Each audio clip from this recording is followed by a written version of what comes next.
Ya, selamat pagi Bapak Ibu saudara sekalian. Meskipun di pagi ini hujan ya untuk datang ke sini, tapi semangat kita untuk mau memuji Tuhan, untuk mau mendengarkan firman Tuhan tetap gak kendor.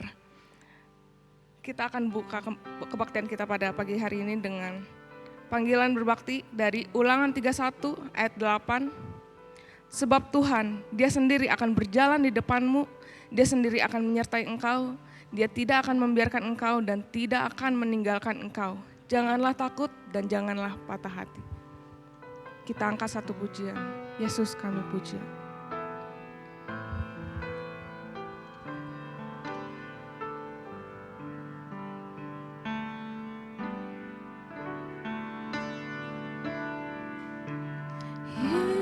Yesus kami puja,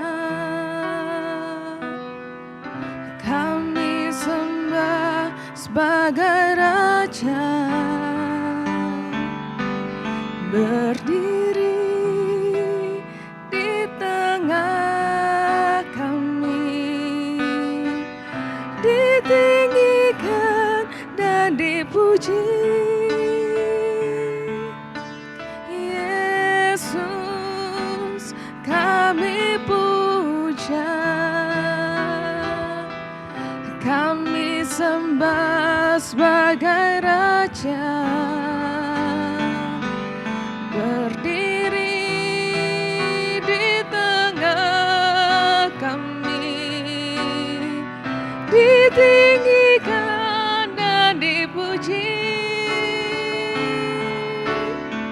Sembah dan puji penuhi tatamu, sembah dan puji penuhi tatamu, sembah dan puji penuhi tatamu. Yesus Tuhan adalah Raja. Kita ulang sekali lagi dari awal, Yesus kami puji. Yesus kami puja, kami sembah sebagai Raja, berdiri di tengah kami, ditinggikan dan dipuji. Sembah dan puji penuhi tatamu, sembah dan puji penuhi tatamu, sembah dan puji penuhi tatamu. Yesus Tuhan adalah Raja. Sembah dan puji, sembah dan puji penuhi tatamu, sembah dan puji penuhi tatamu, sembah dan puji penuhi tatamu. Yesus Tuhan adalah Raja. Yesus Tuhan, Yesus Tuhan adalah Raja. Yesus Tuhan adalah Raja. Ya Tuhan, inilah pujian kami Tuhan, kami memuji Tuhan hari ini dengan penuh semangat Tuhan. Biar Engkau yang memberkati kebaktian ini dari awal, pertengahan hingga akhirnya Tuhan. Biar Engkau yang membuka hati kami, pikiran kami agar kami siap untuk memulai kebaktian kami pada pagi hari ini. Terima kasih ya Tuhan, hanya di dalam nama-Mu kami berdoa. Haleluya, amin. Bapak Ibu, sebelumnya saya mau tanya dulu. Masih ingatkah ketika pertama kali kita terima Yesus itu rasanya seperti apa sih? Apakah ya biasa aja? Apakah penuh dengan sukacita?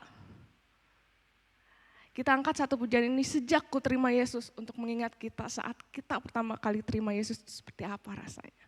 Yuk, NP 269. Perubahan ajaib sungguh ku alami sejak ku terima Yesus. Hidupku disinari terang surgawi sejak ku terima Yesus. Sejak ku terima Yesus. Sejak ku terima Yesus. Bermegah jiwaku sukacita penuh sejak ku terima Yesus. Ku berpaling sekarang ke jalan benar sejak ku terima Yesus. Terhapuslah segera dosaku yang besar sejak ku terima Yesus. Sejak ku terima Yesus. Sejak ku terima Yesus. Bermegah jiwaku sukacita penuh sejak ku terima Yesus. Sekarang harapan dan selamatku penuh sejak ku terima Yesus. Ku tak bimbang lagi, hatiku teguh sejak ku terima Yesus. Sejak ku terima Yesus. Sejak ku terima Yesus. Bermegah jiwaku sukacita penuh sejak ku terima Yesus. Amin. Mari Bapak Ibu kita buka Alkitab kita. Kita akan membaca dari Roma 12 ayat 1 sampai 2 yang menjadi landasan untuk Pak Pendeta Roni khotbah. Roma 12 ayat 1 sampai 2.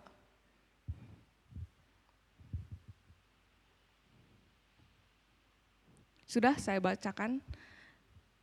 Karena itu saudara-saudara, demi kemurahan Allah aku menasihatkan kamu supaya kamu mempersembahkan tubuhmu sebagai persembahan yang hidup, yang kudus dan yang berkenan kepada Allah. Itu adalah ibadahmu yang sejati.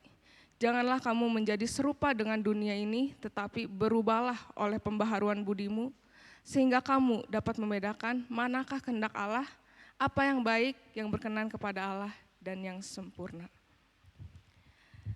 Sebentar lagi kita akan berdoa syafaat, kita akan menyampaikan setiap pokok-pokok doa kita maupun pokok-pokok doa gereja, menyampaikan setiap pergumulan kita kepada Tuhan. Sujud di altarnya akan menjadi doa untuk syafaat kita.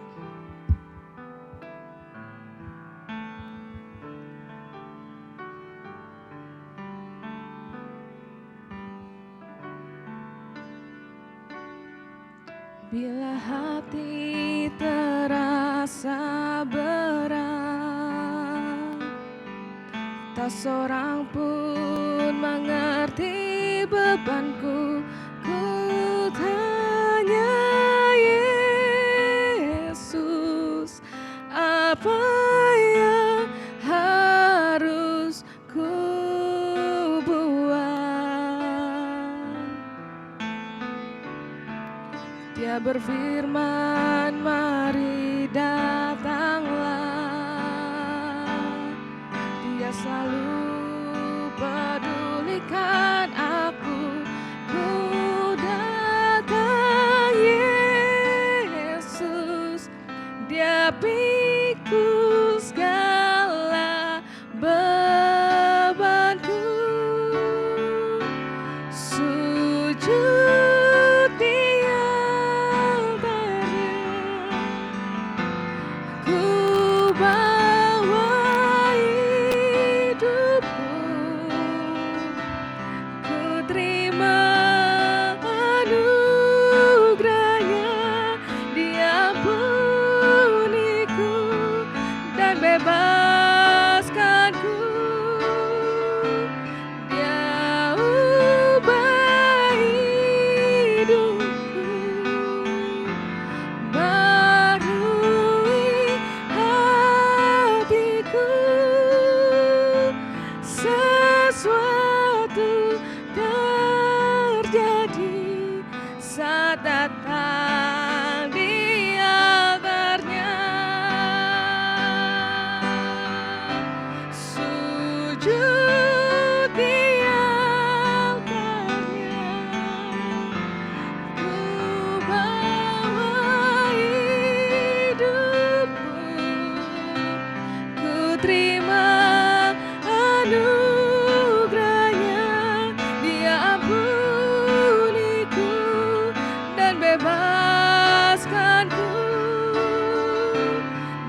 Mari kita berdoa.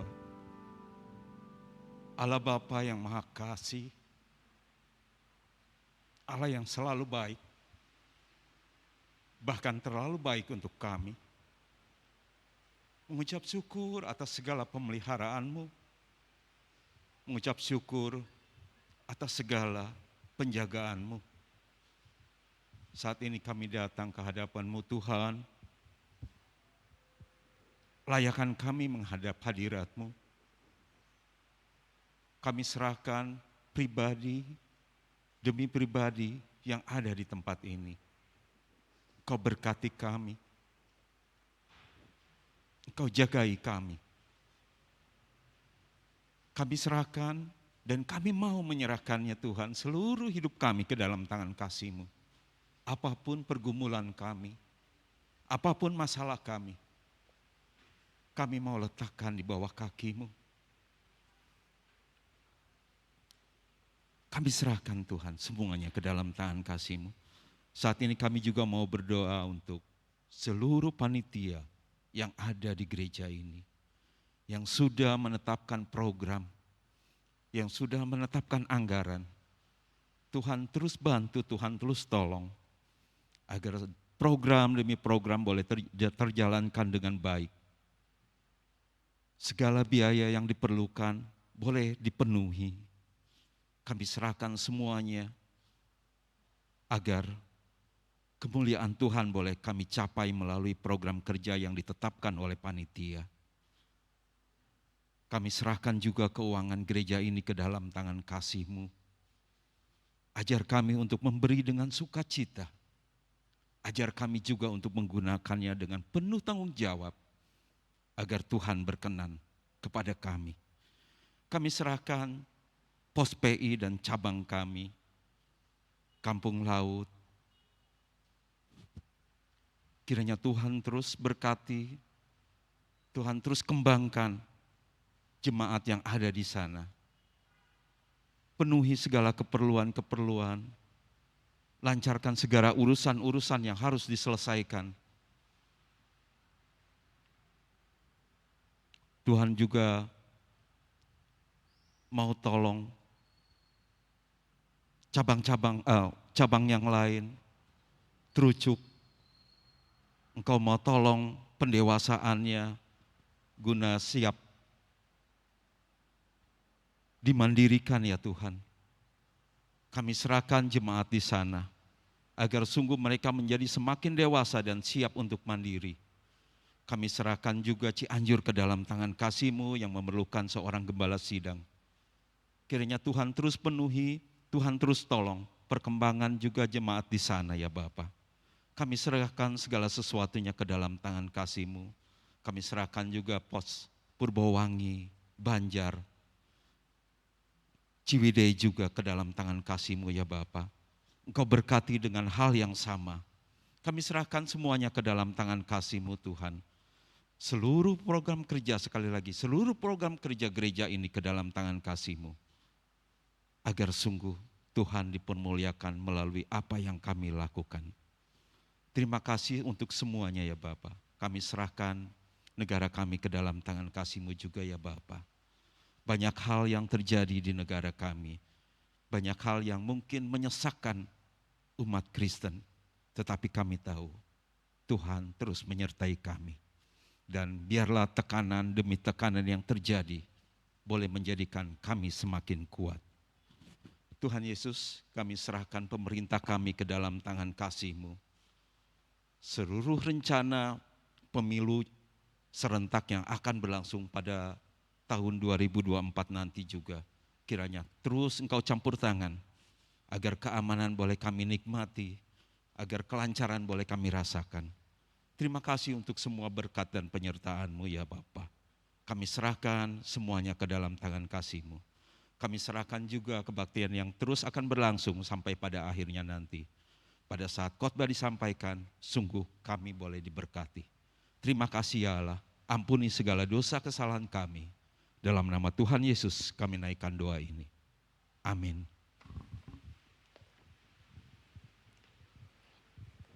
Kita akan memberikan persembahan dan persepuluhan kita. Panggilan memberi diambil dari 2 Korintus 9 ayat 7. Hendaklah masing-masing memberikan menurut kerelaan hatinya, jangan dengan sedih hati atau karena paksaan, sebab Allah mengasihi orang yang memberi dengan sukacita. Sambil memberikan persembahan, kita akan naikkan pujian Beri yang Terbaik, NP 299.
Bapak Ibu, kita bangkit berdiri, kita mau berdoa untuk persembahan dan persepuluhan kita. Tuhan, terima kasih untuk minggu-minggu yang Engkau terus memberkati kami sehingga kami dapat memberikan persembahan dan persepuluhan kami kepadamu ya Tuhan. Biarlah apa yang telah kami beri ini dapat dipakai dengan bijaksana, dapat menjadi alat perpanjangan tangan Tuhan untuk memberkati banyak hal. Terima kasih ya Tuhan. Hanya dalam nama-Mu kami berdoa. Haleluya. Amin. Silakan duduk kembali. Khotbah yang akan dibawakan oleh Pendeta Senduk dengan judul Diubahkan. Kita akan siapkan hati kita dengan satu pujian Tuhan sentuh hatiku.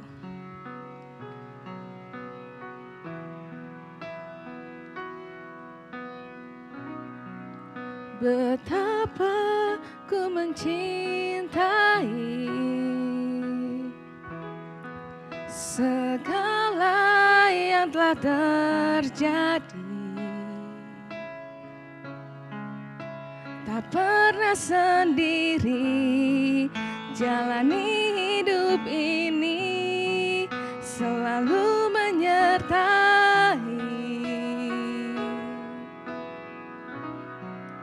Betapa aku menyadari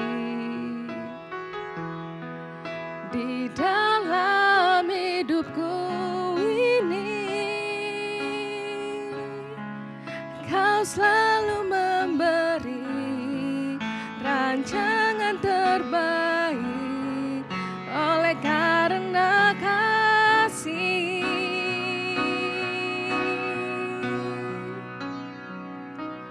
Bapa, sentuh hatiku, ubah hidupku menjadi yang baru, bagai emas yang murni. Kau membentuk bejana hatiku. Bapa, ajarku mengerti sebuah kasih yang selalu memberi, bagai air mengalir yang tiada pernah berhenti.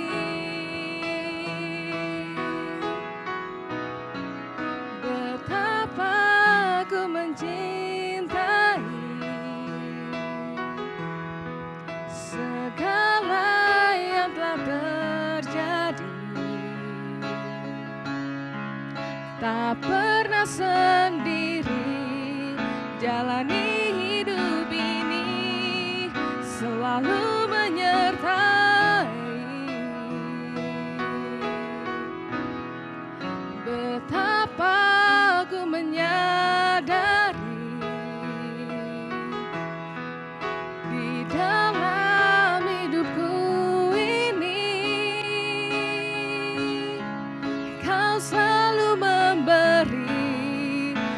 rancangan terbaik oleh karena kasih.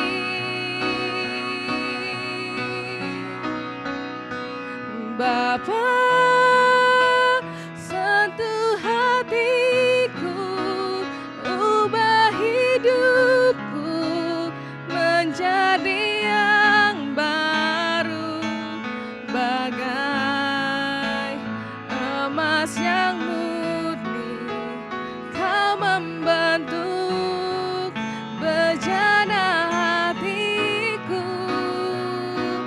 Bapa, ajarku mengerti sebuah kasih yang selalu memberi, bagai air mengalir yang tiada pernah berhenti, bagai air mengalir yang tiada pernah berhenti. Mari kita berdoa bersama-sama. Bapa kekal abadi, pagi ini kami sungguh berterima kasih Engkau boleh memberi kesempatan kepada kami untuk menikmati firman-Mu. Tolong Tuhan hati kami supaya kami dapat memahami apa yang Engkau firmankan kepada kami pagi ini. Beri semangat dan kemampuan bagi roh kami untuk kami bisa mendalami dan menerima kebenaran yang kami akan renungkan pada pagi hari ini, sehingga membawa kami semua boleh memahami bahwa hidup yang diubahkan oleh Tuhan adalah hidup yang sungguh-sungguh menjadi persembahan yang harum bagi Tuhan. Menjadi persembahan yang mendatangkan kemuliaan bagi nama Tuhan. Terima kasih banyak Bapa Sorgawi. Dalam nama Yesus kami bersyukur dan menyambut firman-Mu dengan segala keberadaan hati kami semua. Haleluya. Amin. Selamat pagi Bapak Ibu Saudara yang dikasihi Tuhan. Selamat pagi. Semangat. Dingin ya. Ini hujan luar biasa memberikan manfaat yang baik buat kita. Supaya kita semakin menghangatkan diri. Kalau dingin begini ya. Kalau menghangatkan diri berarti kita harus saling melengkapi satu dengan yang lain. Kalau suami istri pasti hangat ya. Dan kalau anak-anak ya orang tua harus menghangatkan mereka. Memberi pelukan dan sebagainya. Baik Bapak Ibu Saudara yang dikasihi Tuhan, pagi ini kita akan bersama-sama mendalami tema diubahkan, diambil dari Roma 12 ayat 1 dan 2, seperti yang sudah dibacakan tadi oleh Stefani. Tapi saya ingin kita lihat kembali bagian ini, dan kita coba baca bersama-sama bagian ini, supaya bisa diresapi dan menjadi bagian yang penting dalam hidup kita. Kembali kita lihat Roma 12 ayat 1 dan 2. Sudah? Kalau sudah mari kita baca bersama-sama. Pelan-pelan saja. 1, 3. Karena itu saudara-saudara, demi kemurahan Allah, aku menasehatkan kamu, supaya kamu mempersembahkan tubuhmu sebagai persembahan yang hidup, yang kudus dan yang berkenan kepada Allah. Itu adalah ibadahmu yang sejati. Janganlah kamu menjadi serupa dengan dunia ini, tetapi berubahlah oleh pembaharuan budimu, sehingga kamu dapat membedakan manakah kehendak Allah, apa yang baik, yang berkenan kepada Allah, dan yang sempurna. Saudara-saudara, bagian ini penting sekali bagi kita, karena kunci perubahan hidup ada di dalam bagian ini. Dan kalau orang yang sudah diubahkan, ya, lalu kehidupannya tidak menunjukkan apa yang dia yakini dan imani di dalam hidupnya, itu namanya sebenarnya bukan perubahan, ya. Tetapi ada sesuatu yang membuat hidupnya tidak dapat mencerminkan kehidupan yang baik. Itulah sebabnya pagi ini saya rindu kita boleh bersama-sama mendalami bagian ini untuk bisa membawa kita memahami tentang pribadi yang diubahkan. Tapi sebelum saya masuk ke sana, saya rindu bertanya kepada saudara, saudara pernah tahu enggak dengan namanya penyakit Alzheimer? Ada yang tahu?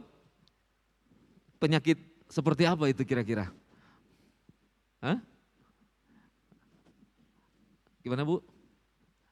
Lupa ingatan. Ada yang tahu Alzheimer? Pernah dengar? Saya ketika dengar penyakit ini dan melihat juga beberapa orang yang terkena penyakit ini, saya coba cari apa sih ini Alzheimer gitu. Saya banyak baca buku dan juga cari di internet tentang Alzheimer.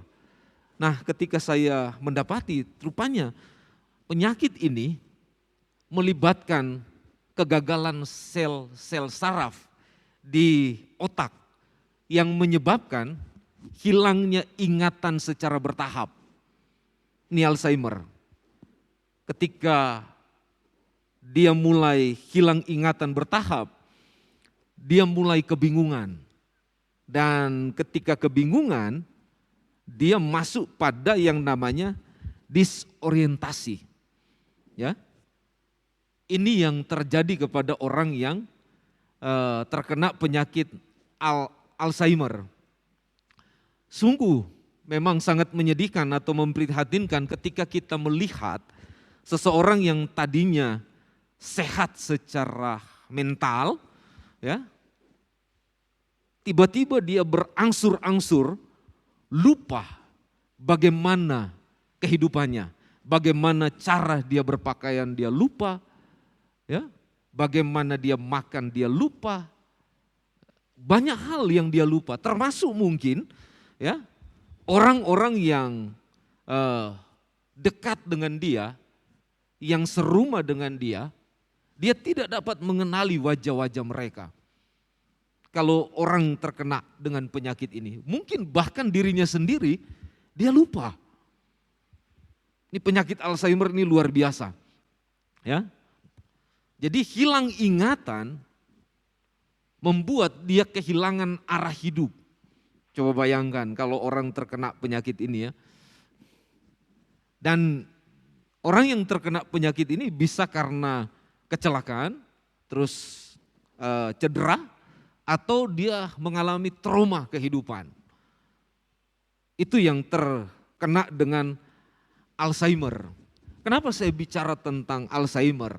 Apa yang saya ingin sampaikan kepada kita semua berkaitan dengan Alzheimer ini? Kalau kita perhatikan di dalam Alkitab, ada banyak orang terkena dengan sindrom penyakit seperti ini. Ya, sindrom. Kenapa? Karena bila kita tidak hidup di dalam pertobatan yang sungguh kepada Tuhan, kita akan menjadi seperti orang yang mengalami Alzheimer. Minggu yang lalu saya sudah bicara tentang hal itu, tentang pertobatan. Ya. Tapi hari ini saya mau mengingatkan kembali, kalau orang tidak hidup dalam pertobatan, maka dia akan seperti orang yang mengalami penyakit Alzheimer, dia akan ada sifat yang dia lupakan di dalam hidupnya. Termasuk dia akan lupa tentang keberadaan dan kondisi hidupnya yang sebenarnya sudah hidup di dalam kebenaran. Ya. Lama-kelamaan kalau terjadi sindrom seperti ini, dia akan melupakan Tuhan yang dia imani. Ini yang penting yang kita boleh lihat di dalam penyakit ini. Inilah sebenarnya yang diungkapkan oleh Alkitab kepada kita bahwa kita harus berubah. Dalam pengertian di sini, kita harus bertobat dan datang kepada Kristus supaya kita tidak mengalami seperti orang-orang yang terkena Alzheimer. Karena sekarang ini banyak orang Kristen ya yang mengaku percaya kepada Tuhan tetapi mengidap sindrom ini, penyakit ini. Ya. Pura-pura lupa dengan perbuatan-perbuatan mereka yang menyakiti hati Tuhan. Coba bayangkan pada waktu berbuat dosa atau kejahatan, mereka coba menutupi dengan luar biasa. Tapi ketika kejahatan atau dosa itu terungkap, apa yang terjadi? Alzheimer muncul. Hilaf, lupa. Betul? Mengapa hal ini terjadi? Salah satu alasannya kenapa sindrom Alzheimer ini bekerja sekarang ini, karena ada ketidaktahuan tentang hidup yang diubahkan. Sebab seseorang jika dia menyadari bahwa dia sudah diubahkan oleh Tuhan, oleh anugerah Allah, maka tidak akan sulit baginya untuk dia menyerahkan seluruh hidupnya kepada Tuhan. Atau dengan istilah lain adalah dia menyenangkan hati Tuhan. Dia tidak mungkin akan mengalami yang namanya sindrom Alzheimer. Tetapi dia akan selalu berada dalam kondisi atau posisi di mana dia bersandar kepada Tuhan. Ini yang luar biasa yang kita boleh lihat di dalam bagian ini. Itulah sebabnya hal inilah yang disampaikan oleh Alkitab bagi kita pagi hari ini untuk kita bisa memahami kehidupan kita yang sudah diubahkan. Kalau saudara lihat di dalam pasal 12 ini, jemaat di Roma ini dinasehati atau diberikan pengarahan oleh seorang rasul atau pribadi yang dulunya jauh dari anugerah Allah. Yang mana kehidupannya sangat memprihatinkan. Kenapa? Karena dia menunjukkan dan memperlihatkan bahwa dia menentang akan Tuhan yang kita imani di dalam Kristus. Dia tidak peduli dengan kebenaran Kristus. Ini seorang pribadi ini dan seorang rasul ini. Apalagi dia mau mencari Kristus. Tidak. Hidupnya diselimuti dengan kehidupan yang jahat. Dia benci sekali kepada orang-orang yang dibenarkan oleh darah Kristus. Bahkan kalau kita lihat, teliti di dalam Alkitab, kita akan menemukan bahwa rasul ini, ya, dia memiliki niat yang sangat jahat terhadap orang Kristen di zaman itu. Untuk menghabisi mereka dan membantai mereka yang mengikut Kristus. Dia namanya Rasul Paulus. Ya. Dia seorang pribadi yang luar biasa kecerdasannya, tetapi dia memiliki kehidupan yang jahat di mata Tuhan. Tapi kalau saudara lihat di dalam Kisah pasal 9, saudara akan menemukan ketika hidup rasul ini diubah oleh Tuhan, ya, Alkitab menyatakan bahwa Paulus dia menorehkan warna yang kuat tentang perjumpaan dengan Tuhan. Sejak mengalami perjumpaan dengan Allah atau dengan Kristus, hidupnya berubah. Dan kalau saudara lihat apa yang terjadi dengan dia melayani Tuhan dengan setia sampai akhir hayatnya. Dan surat kepada jemaat di Roma ini ditulis oleh Paulus untuk mengajarkan sekaligus menasehati jemaat Roma mengenai pembenaran di dalam iman kepada Yesus Kristus. Kalau saudara lihat, selidiki di dalam Roma pasal 1 sampai 11, saudara akan temukan tentang pembenaran dalam iman kepada Kristus. Jadi orang yang sudah dibenarkan di dalam Yesus Kristus, kalau kita lihat Roma pasal 5, kita akan menemukan bahwa dia akan hidup dan mengalami damai sejahtera yang berlimpah dari Tuhan. Itu berarti bahwa ada dalam pemeliharaan dan penyertaan Tuhan Yesus Kristus yang kita imani. Dan ini yang disampaikan oleh Paulus kepada jemaat di Roma supaya mereka mengingat bahwa hidup mereka yang sudah diubahkan karena pertobatan iman mereka kepada Allah, mereka memiliki anugerah dan damai dari Tuhan. Lalu kalau kita lihat ayat selanjutnya atau pasal-pasal selanjutnya, kita akan temukan di dalam pasal 12 sampai pasal yang ke-16, kita menemukan bagaimana Paulus dia menggambarkan kehidupan dari orang Kristen yang sudah diubahkan. Bagaimana kehidupan orang-orang yang beriman kepada Kristus, yang sudah diubahkan, memiliki perilaku yang benar. Ini yang disampaikan di dalam bagian ini. Ya. Nah, dari bagian ini, firman Tuhan juga mengingatkan kepada kita sebagai orang-orang yang percaya kepada Tuhan, kalau kita sudah diubahkan, itu berarti bahwa tidak mungkin kita akan memisahkan diri dengan kebenaran. Ini artinya bahwa kita akan mengenakan apa yang disebutkan di dalam pasal 12 sampai pasal 16. Karena memang ini bicara tentang kehidupan dari orang-orang yang sudah mengalami pertobatan di dalam Tuhan atau yang sudah diubahkan oleh Tuhan. Dan salah satunya di dalam pasal 12 ini. Mengapa kita perlu diubahkan? Kalau saudara lihat di dalam ayat 1, firman Tuhan bilang begini. Coba kita perhatikan ayat ini. Karena itu saudara-saudara, demi kemurahan Allah, aku menasihatkan kamu supaya kamu, perhatikan kalimat ini. Ini bagus sekali untuk menjadi landasan di dalam hidup kita. Mengapa kita perlu diubahkan? Perhatikan di sini, dia bilang apa? Mempersembahkan tubuhmu sebagai persembahan yang hidup, yang kudus, dan yang berkenan kepada Allah. Itu adalah ibadahmu yang sejati. Jadi, mengapa kita perlu diubahkan oleh Tuhan? Karena Alkitab bilang di sini, orang yang diubahkan adalah dia yang menempatkan hidupnya, menempuh kehidupan yang baru. Ini yang penting, menempuh kehidupan yang baru.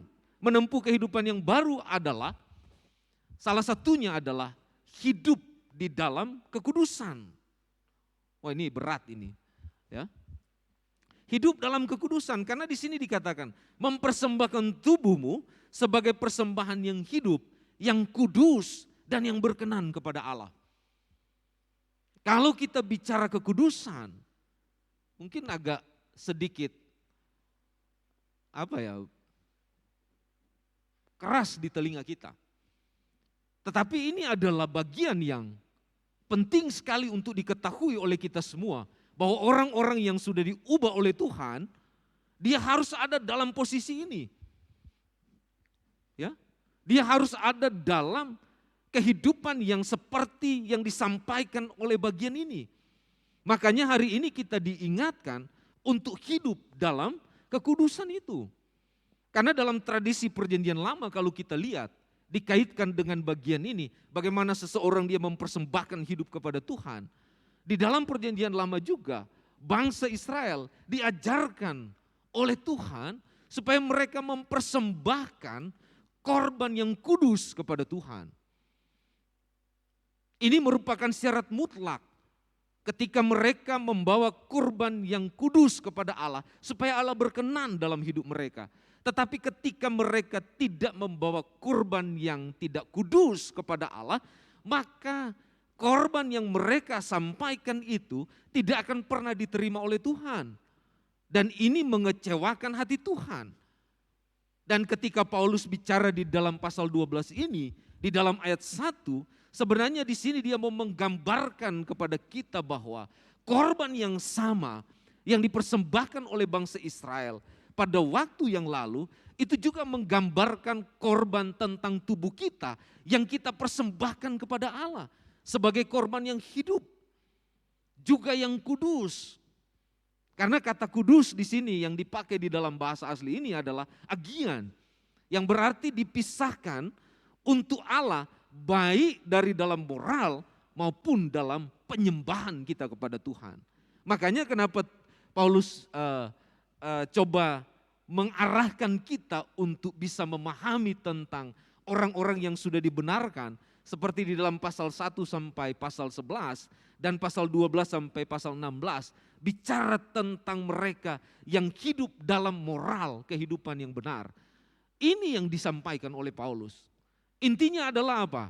Bahwa kekudusan itu adalah kualitas pribadi yang didedikasikan kepada Allah.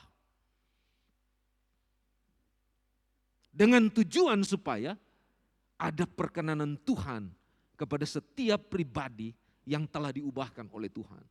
Jadi kalau kekudusan itu tidak menjadi prioritas dan tidak menjadi yang terbaik kita berikan kepada Allah, kita tidak akan pernah diterima dan selalu akan mengecewakan Tuhan. Ya. Makanya orang kalau dia sudah di dalam Kristus, ya, seharusnya hidupnya harus searah dengan Kristus. Supaya apa? Letaknya ada di sini. Supaya kita dapat mendedikasikan hidup kita kepada kemuliaan Bapa Surgawi. Betul? Inilah kehebatan di dalam bagian ini yang mengajarkan kita tentang kekudusan. Karena kekudusan adalah standar hidup orang yang sudah diubahkan oleh Tuhan. Ketika seseorang ada di dalam kekudusan, ini berarti dia masuk dalam yang namanya level yang lebih tinggi. Ya. Dia masuk dalam level yang lebih tinggi. Berarti ada komitmen untuk dia dapat menjaga hidupnya supaya dia tidak mencemarkan diri dengan hal-hal yang merusak hidupnya yang sudah diubahkan oleh Tuhan. Karena jangan lupa, kita manusia tidak kebal dengan dosa. Masih hidup dalam daging. Kita tahu bahwa daging cenderung melakukan segala sesuatu yang bertentangan dengan kebenaran. Makanya diperlukan apa yang disebutkan di dalam bagian ini, kekudusan. Dan inilah yang disampaikan oleh Roma pasal 7 ayat 19, dia berkata begini. Sebab bukan apa yang aku kehendaki, yaitu yang baik yang aku perbuat, melainkan apa yang tidak aku kehendaki, yaitu yang jahat yang aku perbuat. Ini penting, ya. Karena kekudusan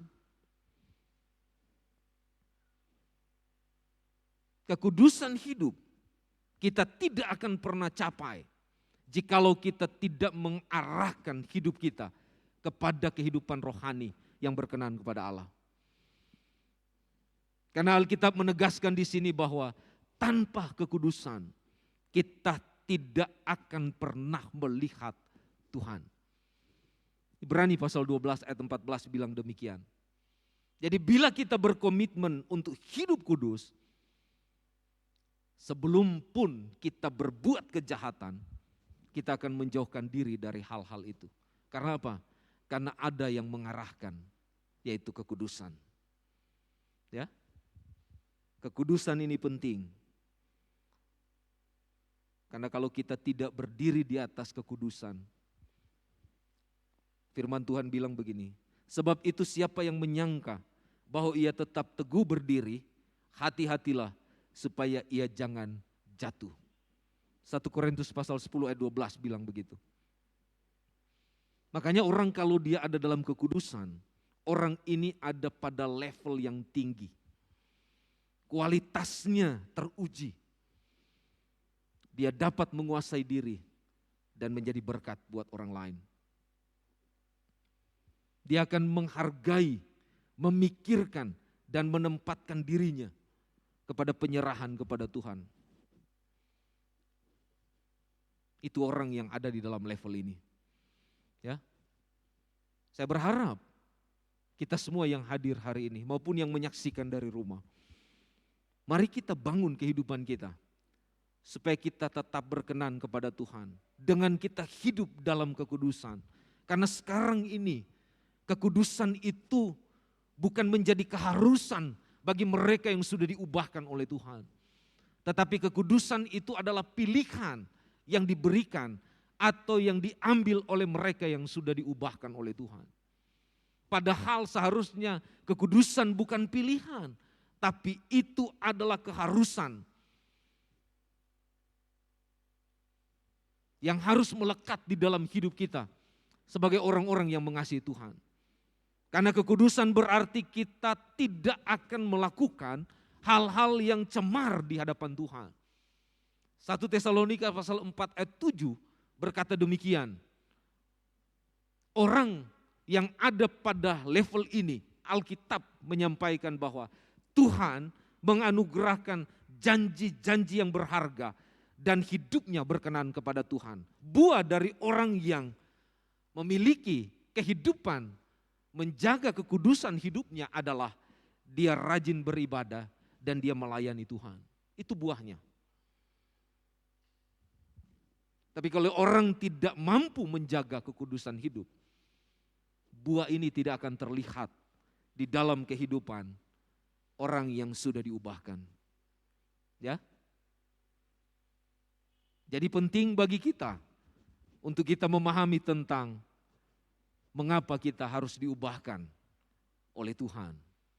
Karena firman Tuhan bilang di dalam bagian ini, orang yang sudah diubahkan, dia mampu menempatkan hidupnya, menempuh kehidupan yang baru. Dan kehidupan yang baru salah satunya adalah dia hidup dalam kekudusan.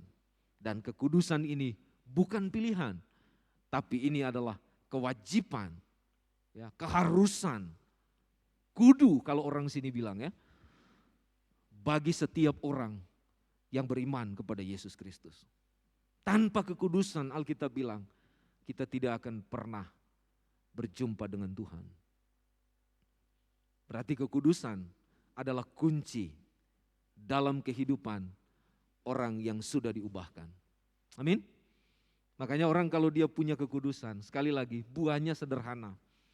Dia pasti rajin membangun kehidupannya dengan Tuhan. Berarti itu ibadah. Makanya di dalam ayat di dalam pasal 12 kalau saudara lihat firman Tuhan bilang begini, ya.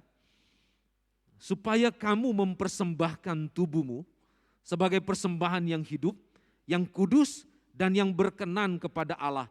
Itu adalah ibadahmu yang sejati. Ya, jelas ya. Itu adalah ibadahmu yang sejati. Kekudusan. Saya tidak tahu, waktu saudara datang pagi ini beribadah, hati saudara seperti apa? Mungkin banyak sekali kerikil-kerikil tajam yang mengganggu hati saudara. Bisa karena hujan, lebih enak tidur, dingin, ya, bisa membatasi kita untuk tidak datang, betul? Atau mungkin karena ada pergumulan-pergumulan yang sulit sekali bagi kita. Itu juga bisa membatasi kita untuk bisa datang beribadah kepada Tuhan. Atau ada persoalan-persoalan yang belum terselesaikan dalam keluarga, dalam pekerjaan, atau bahkan dalam kita bergaul. Ya, sehingga itu juga membatasi kita untuk tidak datang beribadah kepada Tuhan. Tetapi hari ini saya mau mengingatkan kita, apapun persoalan yang kita hadapi, sebelum kita datang berjumpa dengan Tuhan, seharusnya hidup kita harus tata. Kita harus ubah. Ya. Supaya apa? Supaya Tuhan berkenan kepada kita. Jadi ketika kita datang beribadah, kita benar-benar tahu bahwa hidup kita sudah dipersembahkan kepada Allah sebagai ibadah yang berkenan kepada Tuhan. Sehingga ketika kita ada di sini, kita bersama-sama dengan saudara seiman dalam bersekutu, kita boleh diberkati oleh Tuhan. Dan kita pulang, damai sejahtera berlimpah dalam hidup kita. Amin. Yang kedua, kalau kita lihat di dalam bagian ini yang terakhir, mengapa kita perlu diubahkan? Kalau yang pertama tadi, karena orang yang diubahkan, dia menempatkan hidupnya, menempuh kehidupan yang baru, yaitu kekudusan. Tapi yang kedua dia bilang di sini, karena orang yang diubahkan tidak akan mengikuti kebiasaan dan norma-norma yang bertentangan dengan imannya. Jadi sekali lagi, mengapa kita perlu diubahkan? Karena orang yang diubahkan tidak akan mengikuti kebiasaan-kebiasaan dan norma-norma yang bertentangan dengan imannya. Makanya kalau saudara lihat di dalam ayat 2, firman Tuhan bilang begini, janganlah kamu menjadi serupa dengan dunia ini, tetapi berubahlah oleh pembaharuan budimu, sehingga kamu dapat membedakan manakah kehendak Allah, apa yang baik, yang berkenan kepada Allah, dan yang sempurna. Jadi ayat ini bilang begini, jangan kamu menjadi serupa dengan dunia ini. Itu bahasa yang dipakai di dalam bagian yang kedua ini. Tidak mengikuti kebiasaan atau norma-norma yang bertentangan dengan iman atau bertentangan dengan Tuhan. Kalau kita lihat bagian kedua ini menerangkan mengenai apa yang terjadi di dalam hidup orang yang sudah diubahkan. Di mana ayat ini menguraikan suatu pola hidup yang berbeda dengan yang diberikan oleh dunia ini. Orang yang sudah diubahkan, dia harus mengembangkan suatu kehidupan yang sesuai dengan apa yang Tuhan firmankan dalam hidupnya. Apa yang dia imani di dalam hidupnya. Yaitu firman Tuhan bilang, tidak menjadi serupa dengan dunia ini. Berarti orang yang sudah diubahkan, dia harus memiliki moral yang berstandarkan moralnya Allah. Betul? Berstandarkan moralnya Allah. Karena istilah yang dipakai Paulus di dalam bagian yang kedua ini, di dalam ayat 2, janganlah kamu menjadi serupa dengan dunia ini. Istilah ini sebenarnya kalau kita teliti baik-baik, ini menunjuk kepada seorang yang tanpa sadar ya, sudah terseret dalam kehidupan dunia. Dan itu terjadi, sekali lagi, tanpa dia sadari. Orang yang terseret dalam kehidupan duniawi, seperti yang dikatakan di dalam ayat ini, dia akan menyesuaikan kehidupannya dan kebiasaan-kebiasaannya dengan dunia, sehingga terjadi kesia-siaan di dalamnya. Kalau kita mau ambil bahasa kita, mungkin begini, orang kalau dia terseret dengan kehidupan dunia, dia sama dengan bunglon. Tahu bunglon? Ya, warnanya kan bisa berubah-berubah sesuai dengan apa ya, lingkungan dia, betul? Begitu orang kalau dia terseret dengan duniawi. Di gereja dia bisa rohani, tapi di luar dia bisa rohana. Betul kata, betul Ibu. Iya kan? Di gereja bahasanya santun banget, tapi di luar kebun binatang keluar. Benar gak? Di gereja gandengan suami istri, anak dirangkul, tapi pulang ke rumah kata-kata kasar keluar, menyakiti hati anak-anak, menyakiti hati pasangan. Itu bunglon. Betul? Di dalam pekerjaan sama. Di kantor tegas banget kita, tapi di luar kompromi tinggi sekali. Sama dengan bisnis. Ya. Makanya di dalam bagian ini, perintah ini mengajarkan kepada kita, karena ini perintah. Karena ada istilah begini, janganlah kamu menjadi serupa dengan dunia ini. Jadi ada perintah yang diajarkan kepada jemaat di Roma oleh Paulus, termasuk kita saat ini. Untuk kita tidak mengkonfirmasi, mengikuti kebiasaan-kebiasaan atau norma-norma yang bertentangan dengan iman kepada Kristus. Salah satunya adalah kompromi. Itu kompromi, istilah yang dipakai di sini sama dengan bunglon. Orang kalau dia kompromi, bunglon, dia akan ikut dalam berbagai jenis kebaikan dan kejahatan. Tuhan tidak suka dan marah dengan hal demikian. Ya, karena Tuhan mau supaya setiap orang yang sudah diubahkan, dia memiliki kehidupan yang sesuai dengan perintah yang Tuhan tetapkan kepadanya. Yaitu apa? Standar moralnya Allah. Ini yang dimaksud. Harus mengikuti kebiasaan-kebiasaan yang rohani. Bukan berarti bahwa kalau di luar kita ya menunjukkan rohani, tapi bukan. Baik di luar maupun di dalam sama yang keluar dalam hidup kita. Karena kita adalah orang yang sudah diubahkan. Kita harus menunjukkan identitas kita sebagai orang yang sudah bertobat. Karena orang yang sudah bertobat tanpa menunjukkan identitasnya, moral yang seperti yang dimiliki oleh Kristus tidak akan memberikan nilai yang baik di dalam hidup kita. Dan itulah yang menjadi batu sandungan bagi banyak orang. Anda berdosa, orang lain berdosa. Betul? Ini yang Tuhan bilang di sini.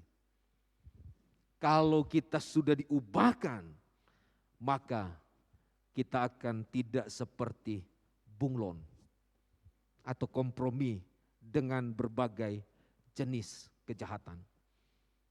Yang kita akan lakukan kalau kita sudah diubahkan, kita akan benci terhadap kejahatan apapun.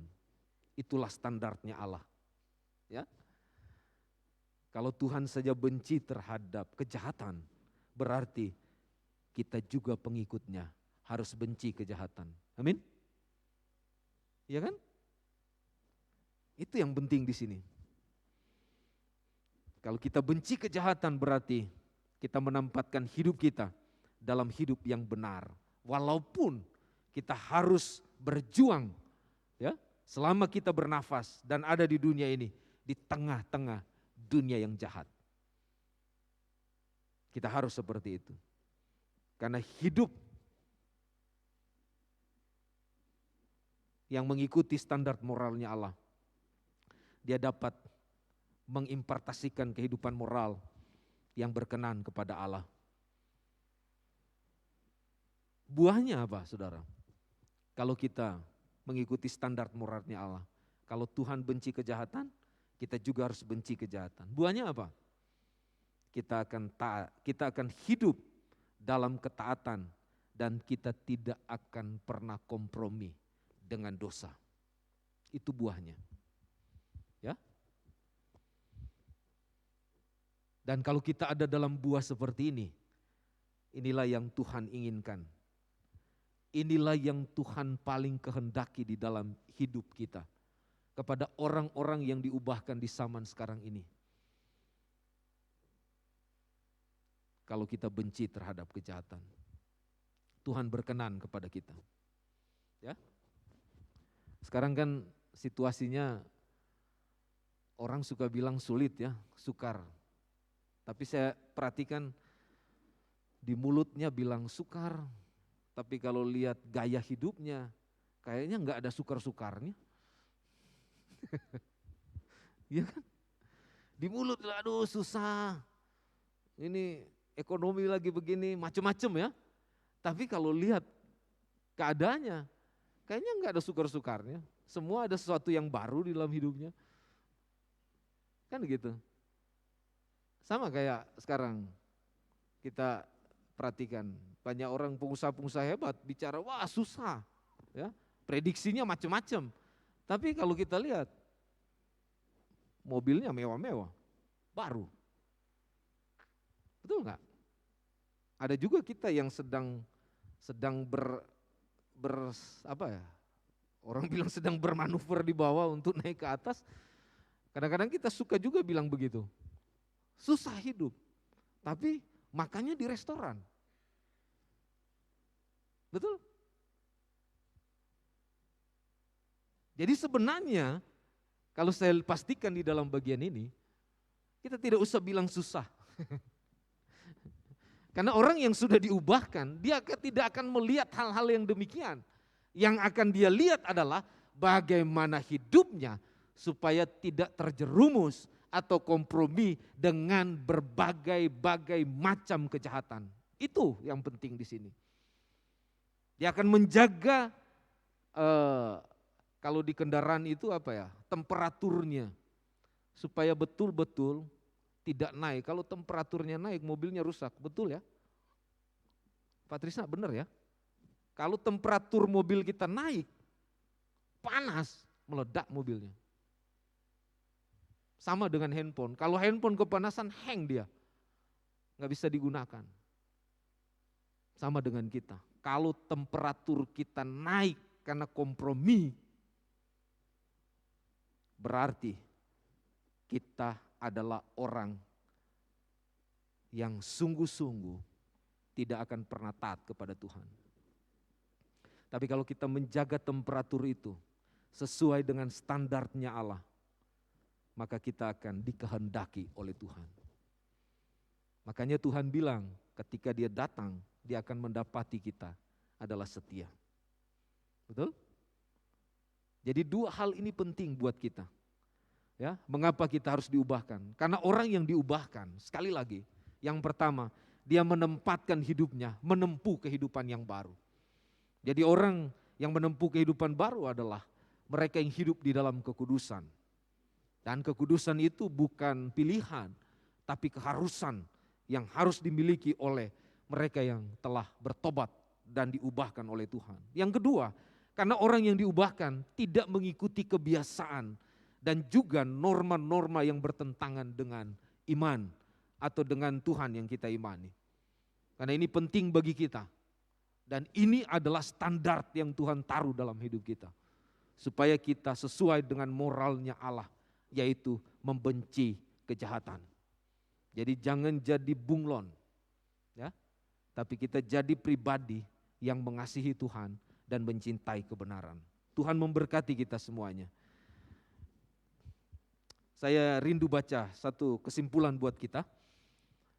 Sumber perubahan hidup seseorang, Roma 11 ayat 36 bilang, dari dia, oleh dia, dan kepada dia, bagi dialah segala kemuliaan.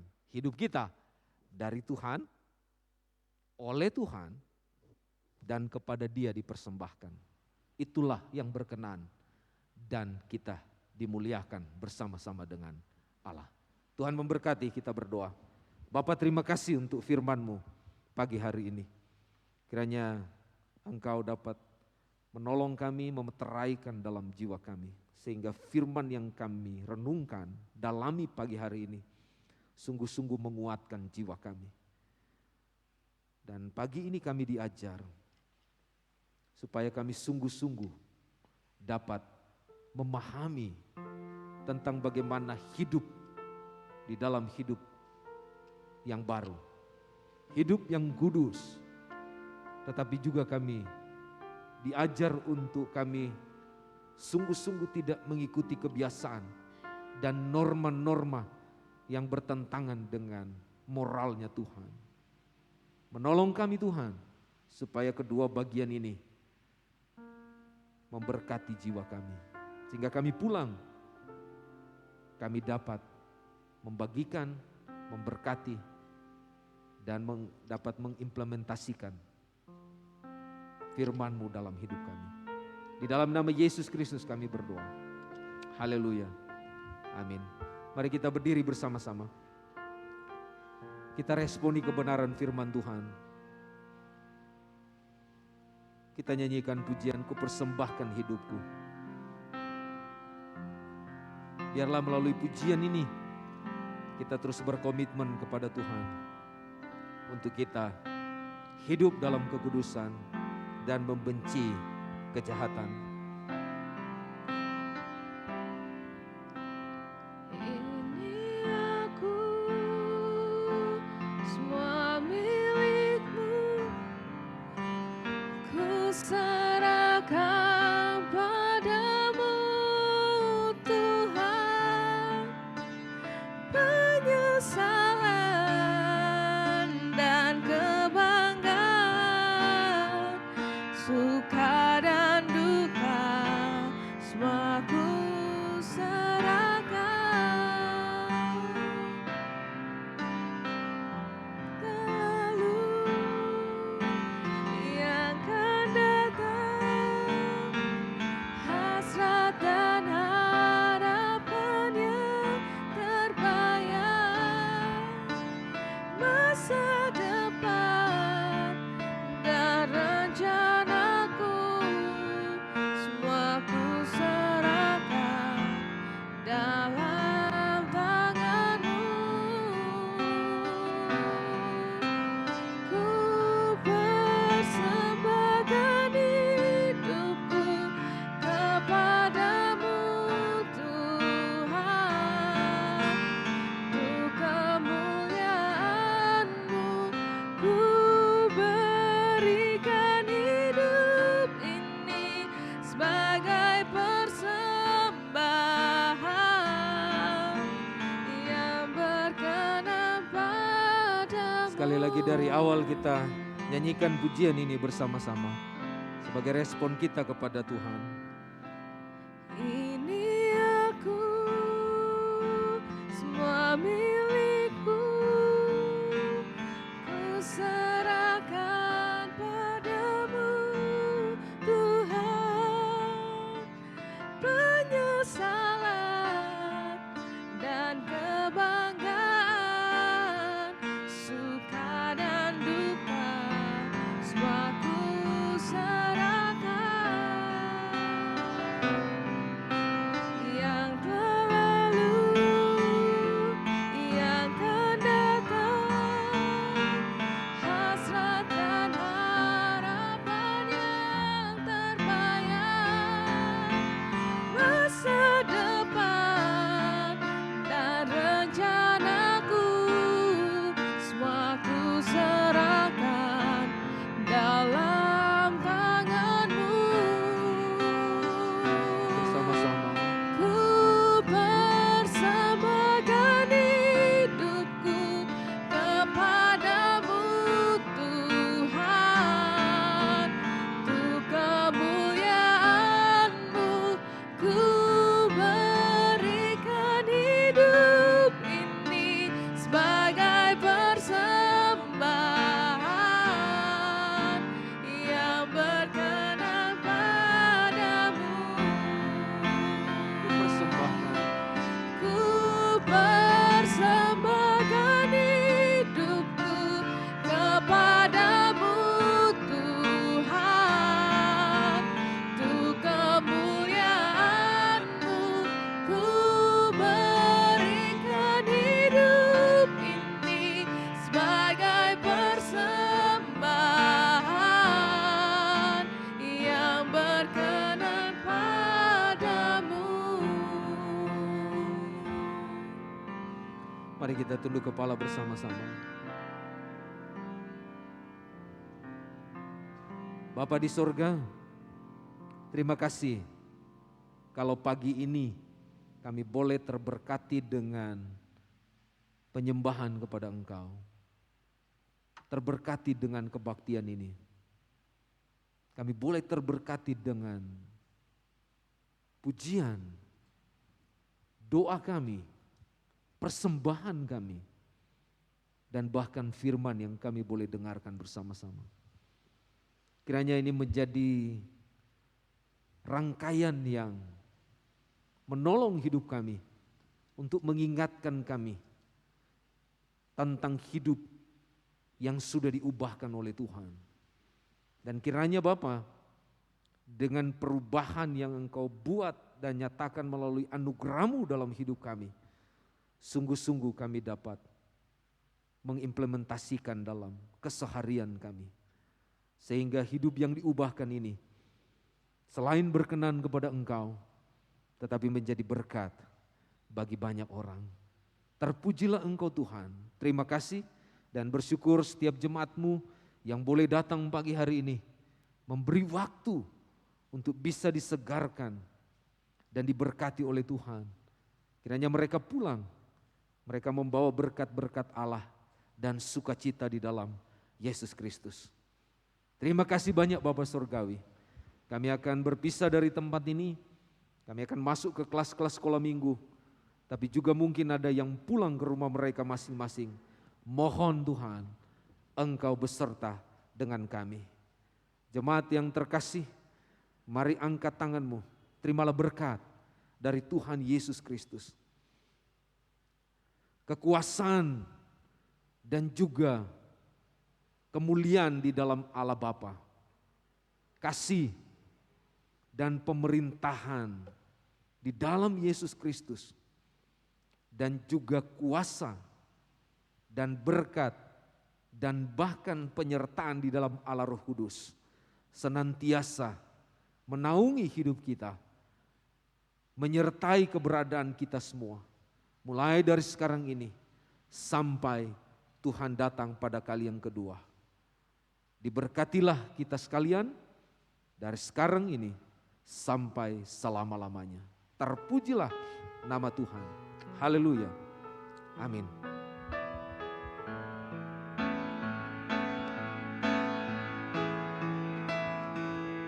Aku memuji kebesaran-Mu, Maha besar Penciptaku.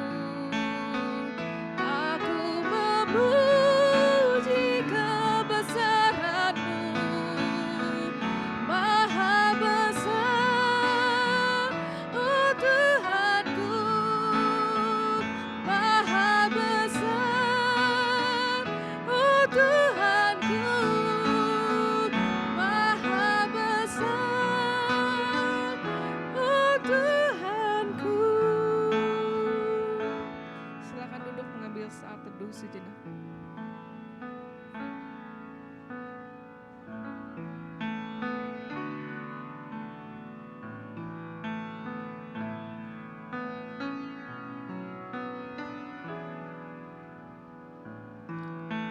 Amin. Selamat pagi, selamat beraktivitas. Tuhan Yesus memberkati.